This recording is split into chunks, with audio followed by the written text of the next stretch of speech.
Big pass வீட்டில் இந்த வார ஓட்டுக்கு நிலவரப்படி டான்ஸ் ஜோன்ல இருந்தது விஜயவர்மா, மாயா, பூர்ணிமா. ஆனால் பூர்ணிமா 16 லட்சம் பணப்பெட்டி எடுத்துக்கிட்டு வீட்டுக்கு போயிட்டாங்க. இப்போ அடுத்த கட்டத்தில் பார்த்தீங்கன்னா மாயா, விஜயவர்மா இவங்க 2 பேரும் டான்ஸ் ஜோன்ல இருக்காங்க. அதற்கடுத்தபடியாக மணி வராரு. இந்த வாரம் பூர்ணிமா ஏற்கனவே வெளியில போயிட்டதுனால இந்த வார வீக்கெண்ட்ல ஒரு எவிக்ஷன் வச்சிருக்காங்க. அந்த எவிக்ஷன் மாயா எவிக்ட் ஆகி வெளியில போயிருக்காங்க. பிக் பாஸ் ஆரம்பிச்ச 2வது வாரமே மாயா எவிக்ட் ஆகி வெளியில போறதுக்கான வாய்ப்புகள் இருந்தது. ஆனா அந்த வாரம் பவாச்சலத்துறை வெளியில போயிட்டதுனால எவிக்ஷன் கிடையாது அப்படின்னு அறிவிச்சாங்க. அதனால அதுக்கப்புறம் மாயா தன்னுடைய கேமை மாத்திக்கிட்டு விளையாடினதுனால அவங்க எவிக்ட் ஆகிறது தள்ளி போய்கிட்டே இருந்தது.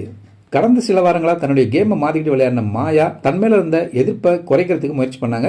ஆனாலும் அவங்களுக்கு ஓட்டுகள் குறைவா தான் கிடைச்சது. அதனால இந்த வாரம் கடைசி அவங்க எவிக்ட் ஆகி வெளியில போயிருக்காங்க. ஃபைனல்ல இருப்பேன், ரன்னர் ஆவேன் அப்படின்னு எல்லாம் பேசிக்கிட்டு இருந்த மாயாவுக்கு இந்த எவிக்ஷன் பயங்கர அதிர்ச்சியா இருந்தது. மாயாவோட ரசிகர்களுக்கும் அதிர்ச்சி தான். மாயா இந்த வாரம் எவிக்ட் ஆனது உங்களுக்கு சந்தோஷமா இருக்கா, இல்ல அவங்கள ஃபைனல் வரையும் விட்டு இருந்திருக்கலாம் அப்படின்னு நீங்க நினைக்கிறீங்களா? உங்க கருத்துக்களை கமெண்ட் பண்ணுங்க.